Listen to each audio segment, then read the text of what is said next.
Good morning. This is the Paradise Unicorn Priestess bringing you day 300 of A Course in Miracles, the Yin translation where we use female words. This would be October 27th if you're starting at the new year. Is reincarnation so?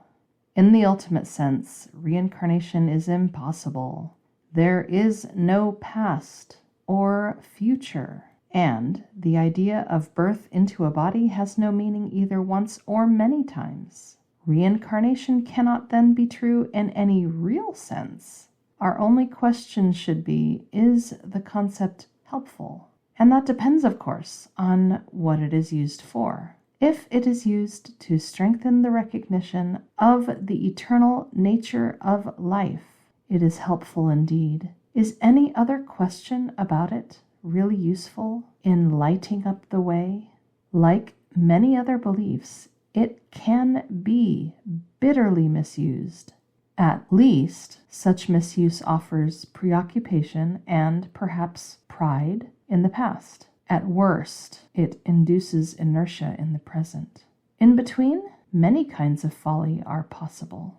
Reincarnation would not under any circumstances be the problem to be dealt with now. If it were responsible for some of the difficulties the individual faces now, her task would still be only to escape from them now. If she is laying the groundwork for a future life, she can still work out her salvation only now. To some, there may be comfort in the concept. And if it heartens them, its value is self-evident. It is certain, however, that the way to salvation can be found by those who believe in reincarnation and by those who do not. The idea cannot, therefore, be regarded as essential to the curriculum. There is always some risk in seeing the present in terms of the past. There is always some good in any thought which strengthens the idea that life and the body are not the same. For our purposes, it would not be helpful to take any definite stand on reincarnation. A teacher of God should be as helpful to those who believe in it as to those who do not.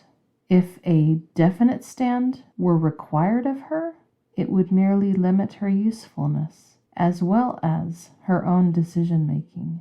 Our course is not concerned with any concept that is not acceptable to anyone, regardless of her formal beliefs. Her ego will be enough for her to cope with, and it is not the part of wisdom to add sectarian controversies to her burdens, nor would there be an advantage in her premature acceptance of the course merely because it advocates a long-held belief of her own. It cannot be too strongly emphasized that this course aims at a complete reversal of thought.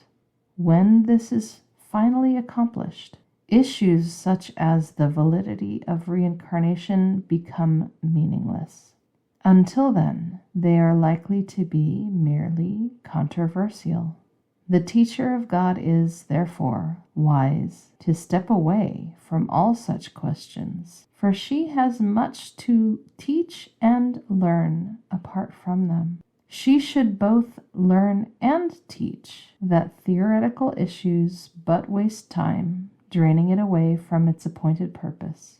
If there are aspects to any concept or belief that will be helpful, she will be told about it. She will also be told how to use it.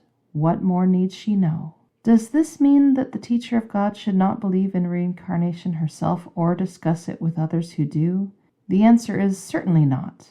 If she does believe in reincarnation, it would be a mistake for her to renounce the belief unless her internal teacher so advised. And this is most unlikely. She might be advised that she is misusing the belief in some way that is detrimental to her pupil's advance or her own. Reinterpretation would then be recommended because it is necessary. All that must be recognized, however, is that birth was not the beginning and death is not the end. Yet even this much is not required of the beginner. She need merely accept the idea that what she knows is not necessarily all there is to learn. Her journey has begun. The emphasis of this course always remains the same. It is at this moment that complete salvation is offered you, and it is at this moment that you can accept it. This is still your one responsibility.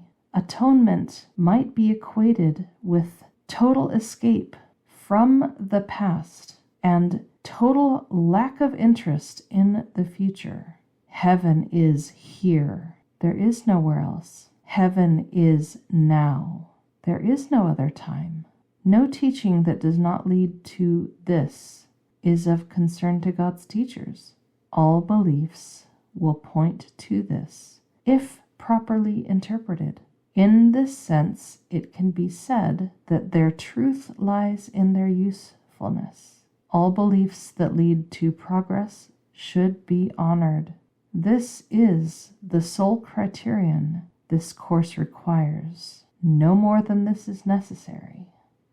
So today, as we look at this concept of reincarnation, the passage says that in the strictest sense of reality, it is impossible. Just as having even a single mortal life with a birth and a death is impossible. So all that remains is to see if the belief is helping or hurting. And the Course has shown us that all of our beliefs are wrong because all of our beliefs are part of the illusion and were created in order to uphold the illusion and to preserve our perception of separateness. Because we feared love, we feared God. And then we have this idea that all things in the illusion are neutral and can be used either to strengthen a sense of separation or can be used for holiness, for love, for waking. As has been said before, the only thing that is not neutral is our thoughts. Our thoughts either curse, strengthening the separation, or bless, increasing a perception of love. And so it talks about some harmful beliefs associated with reincarnation and some helpful ones. It is not helpful for us to be preoccupied with the past. The Course consistently teaches that there is no past. It doesn't exist. Everything that seems to be past is illusion. Absolutely everything. And likewise, there is no future. There is only the now. And only in the now can salvation be received, can atonement be received. Only in the now is heaven. At the same time, if reincarnation reinforces a belief that life is eternal and nothing can stop life from happening, then there can be benefit in that. This passage says that another possible benefit of the belief in reincarnation is strengthening the understanding that life and the body are not the same. Above all, we need to adapt the message of love to those of all beliefs, and it is not for us to correct them. So we meet every shard of God where they are at, with whatever beliefs they hold. All beliefs are magical thinking, and eventually are to be relinquished of free will and not by coercion. And so the principles are gently taught as we are guided in moments where they are most likely to be received and in ways that they are most likely to be received. And the only way that the Course works is if we are in touch with our guidance from heaven. Until we learn to receive that guidance, we're just working blind, and we are still relying on our own judgment.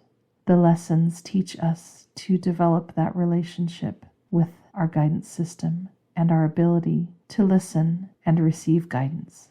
That is far more important than any specific belief, which, again, all beliefs are wrong in essence and are to be given up when the shard of God is ready to do so joyfully and not with fear. In the open space left when we relinquish our beliefs is knowledge given us by revelation, where there is no gap and perception is no longer needed. Until then, our guidance from the Holy Spirit will shape our beliefs to to be closer and closer to that knowledge, just as the real world or paradise is closer and closer to heaven, until God is able to take the last step herself. Love is able to take the last step herself. It could be said then, if we relinquish our beliefs about reincarnation to the Holy Spirit, the Holy Spirit will guide them to be healing beliefs and not hurting beliefs, forgiving beliefs and not damning beliefs. Today is our last day of reviewing what is the real world found in show notes, and then we go on to lesson 300. Only an instant does this world endure. This is a thought which can be used to say that death and sorrow are the certain lot of all who come here, for their joys are gone before they are possessed or even grasped.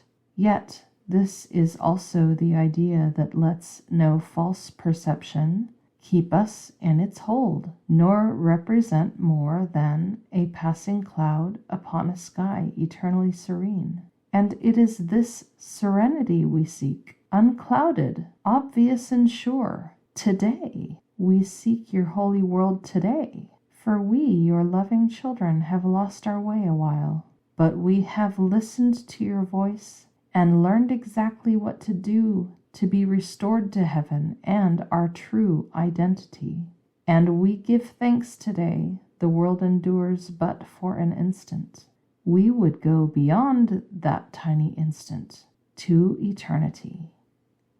I would like to pause a moment and note that there are at least a couple places in the text where it speaks of the real world, which I call paradise, lasting for only an instant before God and heaven take the final step and reach down to us, the one healed, complete child of God, and envelop us and receive us into the oneness.